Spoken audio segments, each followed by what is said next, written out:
एक ओंकार सतनाम करता पुरख निर्भव निर्वैर अकाल मूरत अजूनी सैभं गुर प्रसाद। अंग 124वां। माज महला तीजा। महला तीजा मीन्स ये गुरु अमरदास जी की रचना है। इस गुफा में है अखुट भंडारा, तिस विच वसै हर अलख अपार। इस शरीर रूपी गुफा में अक्षय भंडार है और इसी शरीर में वह अलक्ष्य, अखुट का मतलब होता है अलक्ष्य, एवं अपरंपार परमात्मा बसता है। सब कुछ इस शरीर रूपी गुफा में ही है, वो परमात्मा भी इसी गुफा में ही बसता है। आपे गुप्त प्रगट है आपे, गुर शब्दी आप वंजावणिया। प्रभु इसमें स्वयं ही गुप्त रूप से विद्यमान है, स्वयं ही प्रकट होता है, वो इसमें गुप्त रूप से विद्यमान है। लेकिन आप बाहर की बजाय अगर अंदर की यात्रा करोगे, अगर प्रभु को बाहर खोजने की बजाय अंदर खोजोगे तो वो प्रकट हो जाएगा। अदरवाइज गुप्त रूप में वो हर जीव में बसा हुआ है, कण कण में बसा हुआ है। प्रभु इसमें स्वयं ही गुप्त रूप से विद्यमान है और स्वयं ही प्रकट होता है और शब्द गुरु के माध्यम से, गुरु के शब्दों के माध्यम से व्यक्ति के अहंकार को दूर कर देता है। हम वारी ज्यों वारी अमृत नाम मन वसावणी। अमृत नाम को मन में वसाने वालों पर मैं बार बार बलिहारी जाता हूँ। नाम जो अमर कर देने वाला है, अमृत, अमृत को पिया जाता है, मीन्स नाम को भी पीना है, मीन्स उसे अंदर तक लेकर जाना है, सब बाहर बाहर से नहीं। आपने दवाई पी, मुंह में ली और फिर उसको बाहर निकाल दिया, कुल्ला कर दिया उसका, वो दवाई कैसे असर करेगी? उसको अंदर लेकर जाएंगे, वो खून में उसका रस पहुंचेगा तो फिर जहां तकलीफ है वो वहां उसका इलाज करेगी। ऐसे ही प्रभु नाम को अमृत कहा जाता है और अमृत को पिया जाता है, मीन्स प्रभु नाम को अंदर मन में बसाना है, उसे बाहर बाहर से सिर्फ मुंह मुंह से नहीं बोलना, उसको अंदर तक लेकर जाना है, उसके गुणों को बसाना है, तभी वो अमृत रूप है। प्रभु का अमृत नाम रूपी महारस, अत्यंत महारस को मन में बसाने वालों पर मैं बार बार बलिहारी जाता हूँ। अमृत नाम महारस मीठा, गुरमती अमृत पियावणिया रहा। प्रभु का अमृत नाम रूपी महारस अत्यंत मीठा है। जब हम इसको अंदर लेकर जाएंगे तो इसके रस का पता चलेगा, ये बहुत मीठा है, इसका स्वाद बहुत मीठा है, फिर आनंद देने वाला है, सुख देने वाला है।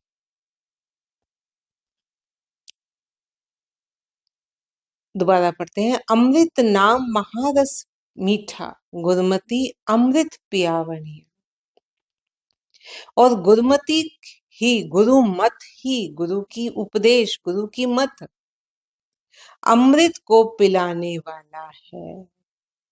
गुरु की मति, गुरु के उपदेशों के द्वारा ही उसको पिया जा सकता है, क्योंकि जो पूर्ण गुरु है, जो सत गुरु है, जिसने खुद इस रस को पिया हुआ है, फिर वो इसको सही ढंग से पीने का रास्ता दिखाता है कि कैसे, उसकी विधि बताता है। तो गुरुमत ही अमृत को पिलाने वाला है। रहा हऊ में मार बजर कपाट खुलाया, नाम अमोलक गुर प्रसादी पाया। गुरु की कृपा ने अमूल्य अमृत नाम को प्राप्त करवाया है। नाम ने अहंकार को मारकर व्यक्ति के अज्ञान के कठोर बंद द्वारों को खोल दिया है। जो हमारे, हम कहते हैं ना, परमात्मा अंदर बसा हुआ है, लेकिन उसके आगे वो गुप्त रूप में है। क्यों? क्योंकि उसके आगे अज्ञान का बहुत, जिसको कहते हैं ना कि मजबूत दरवाजा बंद है। जो अज्ञानता है, हमें पता ही नहीं वो परमात्मा है। उस दरवाजे के आगे भी फिर कितने विकार खड़े हैं उसका रास्ता रोक कर। तो लेकिन नाम को जब हम मन में बसाते हैं तो धीरे धीरे अहंकार खत्म होता है, विकार खत्म होते हैं, फिर ये अज्ञान का जो कपाट है ये खुल जाता है। नाम के अहंकार, नाम ने अहंकार को मारकर व्यक्ति के अज्ञान के कठोर बंद द्वारों को खोल दिया है। बिन शब्द नाम न पाए कोई, गुर कृपा मन वसावनिया। शब्द गुरु के बिना किसी को नाम प्राप्त नहीं होता। क्योंकि हमें कौन बताए कि अंदर की यात्रा करनी है? अंदर की यात्रा करनी है तो कैसे करनी है, उसमें क्या क्या अड़चने हैं, ये सतगुरु ही बताते हैं। तो शब्द गुरु के बिना किसी को नाम प्राप्त नहीं होता, और गुरु की कृपा से ही नाम मन में बसता है। गुर ज्ञान अंजन सच नेत्री पाया, अंतर चानन अज्ञान अंधेर गवाया। गुरु के ज्ञान, जब गुरु के ज्ञान का अंजन, जो गुरु का सच्चा ज्ञान है, जब उसको नेत्रों में, अंजन मीन्स सुरमा जिसको कहते हैं, जैसे सुरमा नेत्रों में डाला जाता है, जब उस ज्ञान को नेत्रों में बसाया जाता है तो अंदर जो है वो फिर ज्ञान का प्रकाश हो जाता है, और अज्ञानता का जो अंधकार है वो खत्म हो जाता है। कहीं अंधेरा है, वहां आप दीपक जला दो, अंधकार दूर हो जाता है। ऐसे ही जो अज्ञान का अंदर अंधकार है, उसमें वो ज्ञान फिर दीपक का काम करता है, जो अंदर प्रकाश कर देता है, चानना कर देता है। ज्योति ज्योत मिली मन मानिया, हर दर शोभा पावनी। ऐसे व्यक्ति की फिर ज्योति उस परम ज्योति से मिल जाती है, आत्मा परमात्मा से मिल जाती है, और फिर व्यक्ति प्रभु के द्वार पर शोभायमान बना रहता है। सरहीर हो भालन को बाहर जाए, नाम न लहे बहुत वेगार दुख पाए। प्रभु को शरीर में ही पूजने के लिए कई लोग बाहर भागते हैं। वे प्रभु नाम को तो देखते नहीं, और उनको बेगार जैसे कर्म कांड करते हुए दुख पाते रहते हैं। और अनेकों बेगार जैसे, जैसे हम किसी के लिए मजदूरी करते हैं, ऐसे ही वो हम कर्म कांड करते हैं। उस नाम को जो हमारे भीतर बसा है उसे हम बाहर खोजते हैं, तो जिसके कारण वो कर्म कांड करते हुए दुख पाते रहते हैं। मनमुख अंधे सूझे नाही, फिर घिर आए गुरमुख वत पावनी। ऐसे मनमुख अंधे व्यक्तियों को कुछ सूझता नहीं, घूम फिरकर वे गुरमुख व्यक्तियों से ही हर वस्तु और युक्ति प्राप्त करते हैं। आप वो बाहर खोजते रहें तो नहीं खोज सकते। जब वो गुरमुख के पास पहुंचते हैं तो फिर उन्हें वो हर युक्ति प्राप्त हो जाती है। गुर प्रसादी सच्चा हर पाए, मन तन वेखै हाउ में मैल जाए। गुरु की कृपा से सदा स्थिर प्रभु को पाया जाता है, गुरु की कृपा से। क्यों? गुरु हमारा देखेगा, गुरु भी ऐसे नहीं, गुरु का ज्ञान रूपी बारिश तो हर किसी पर हो रही है, लेकिन अब ये हमारे ऊपर है कि हम उस बारिश के नीचे खड़े होते हैं या दूर दूर से हम उस बारिश को देख रहे हैं बस। अगर गुरु की कृपा हो जाए, अगर हम उसके शरण में आ जाए, उसके चरणों में आ लगे कि तू ही नैया पार कराने वाला है, और मन से अहंकार को त्याग कर उसकी शरण में आ जाए, तो फिर गुरु की कृपा से सदा स्थिर प्रभु को पाया जाता है। गुर प्रसादी सच्चा हर पाए, मन तन वेखे हऊ में मैल जाए। और मन तन के कार्य व्यापार की बारीकियों को देखने समझने पर, जब हम सच्चे गुरु की शरण में जाते हैं तो गुरु हमें अंदर झांकना सिखाते हैं। फिर हमें पता चलता है मन कैसे कार्य करता है और उसके पीछे तन कैसे कार्य करता है। मन और तन के कार्य व्यापार की बारीकी को देखने समझने पर अहंकार की मैल समाप्त हो जाती है। जब हमें समझ आ जाता है कि कैसे मन काम करता है, किस किस तरह से हमें ललचाता है, लुभाता है बाहर की दुनिया की ओर, कैसे इसको इसका कार्य व्यापार, जब बीमारी पता चल गई तभी उसका इलाज कितना आसान हो जाता है। हम कहते हैं ना, चलो अब तो शुक्र है बीमारी का पता चल गया, बीमारी पता चल गई है तो अब इसका इलाज भी हो जाए, क्योंकि हम समझ पाएंगे जो अंदर बीमारी है वो किस तरह से काम कर रही है, इसको कैसे ठीक करना है। ऐसे ही जो अंदर विकार है, जो अहंकार है, वो गुरु की मति से, गुरु के उपदेशों से जब अंदर झांका तो उसके कार्य व्यापार का पता चला, जिससे फिर अहंकार की मैल को हम समाप्त कर सकते हैं। जब उसको समझा फिर वो अहंकार की मैल समाप्त हो जाती है। बैस सुथान सद हर गुण गावे, सच्चे सबद समावरी।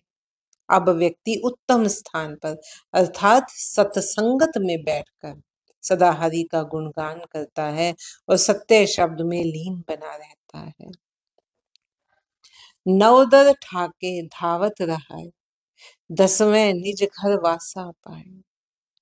जब व्यक्ति शरीर के 9 द्वारों को नियंत्रण में रखकर भागते हुए मन को रोक लेता है, शरीर के 9 द्वार जो हमें बाहर की दुनिया से जोड़ते हैं, आंखें हो गई, आंखों से देख रहे हैं ना, 2 नासिका हो गई, 2 कान हो गए, मुंह हो गया, और जो 2 मलमूत्र के रास्ते हैं। जब इन 9 के द्वारा ही हम बाहर की दुनिया से शरीर जुड़ा हुआ है, इन्हीं के द्वारा ही मन बाहर की दुनिया में भागता है। जब हम इन 9 द्वारों को बंद कर लेते हैं, मीन्स मन को हमें काबू करना आ गया। अब आंखें बुरी चीज पर नहीं अट्रैक्ट होंगी, जहां प्रभु का गुणगान हो रहा होगा, जहां सत्संग होगा, वहां खोजेंगी उसको। अब पैर वहां नहीं चलते, क्योंकि जो देख रहा है इंसान जिस तरफ अट्रैक्ट हो रहा है फिर उसी तरफ चल पड़ता है। अब मुंह किसी की निंदा नहीं करेगा, क्योंकि मन काबू में आ गया। अब मुंह प्रभु का गुणगान करेगा। तो जब शरीर के 9 द्वारों को नियंत्रण में रखकर भागते हुए मन को रोका जाता है, तो 10वें द्वार अर्थात अपने मूल स्थान में उसका निवास हो जाता है। फिर वो अपने अंदर ही अपने मूल स्थान पर स्थिर बैठा रहता है। मन अब अंदर ही टिका हुआ है, बाहर की दुनिया में नहीं जा रहा। फिर वो अंदर की यात्रा शुरू हो गई। फिर वो अंदर खोजेगा कि अंदर क्या है। ओथे अनहद सबद वजहे दिन राती, गुरमती सबद सुना बनी। जो अंदर की यात्रा कर रहा है, फिर वहां उसे दिन रात अनहद शब्द गूंजता हुआ, बजता हुआ सुनाई देता है। और गुरुमति में चलकर, गुरु की मति के अनुसार चलकर वह व्यक्ति गुणगान की वाणी को ही अपनी सुरती में टिकाए रखता है। बिन शब्द अंतर आनेरा, ना वस्त लहे ना चूका फेरा।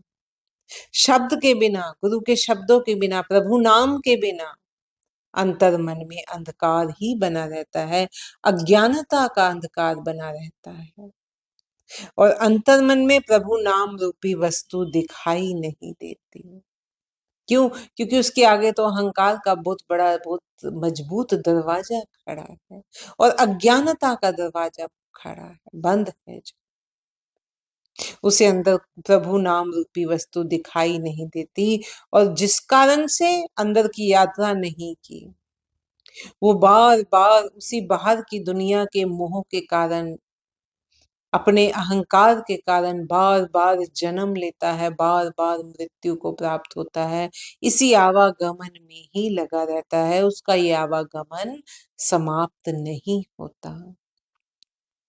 सतगुर हथ कुंजी होरत दर खुले नाही, गुर पूरे भाग मिलावनी। प्रभु द्वार की कुंजी, चाबी, जो हम कह रहे हैं ना, अंदर मजबूत दरवाजा है, उस दरवाजे की चाबी सतगुरु के हाथ में होती है और अन्य कोई उस द्वार को खोल नहीं सकता। वो चाबी क्या है? वो उसके उपदेशों की, प्रभु नाम की, उसकी मति की, और अन्य कोई उस द्वार को खोल नहीं सकता। पूर्ण भाग्य उदय होने पर ही गुरु प्राप्त होता है। हमें जो सच्चे गुरु मिले हैं तो समझो हमारे भी भाग्य खुल गए हैं। अब मिलने के बाद भी हम कह रहे थे ना, ऊपर बात कर रहे थे कि गुरु के ज्ञान की वर्षा तो हो रही है, अब ये हमारे ऊपर है कि हम उसमें अपने आप को भिगोएं या अपने दूर दूर से देखते रहें, उसकी आवाज सुनते रहें। अगर हम मिलने पर भी उसकी शरण में नहीं गए तो फिर कसूर हमारा है। पूर्ण भाग्य उदय होने पर ही गुरु प्राप्त होता है। गुप्त प्रगट तू सबनी थाई, गुर प्रसादी मिल सोझी पाई। हे प्रभु, तू गुप्त और प्रगट रूप में सभी स्थानों पर विद्यमान है, और यह सूझ बुद्धि गुरु की कृपा से ही मिलती है। नानक नाम सलाहे सदा तू, गुरुमुख मन वसावनिया। हे नानक, तू सदा प्रभु के नाम का गुणगान कर, उसके गुणों का अनुवाद कर, क्योंकि गुरुमुख बनकर ही उसे मन में बसाया जा सकता है। नानक नाम सलाहे सदा तू, गुरुमुख मन वसावनिया।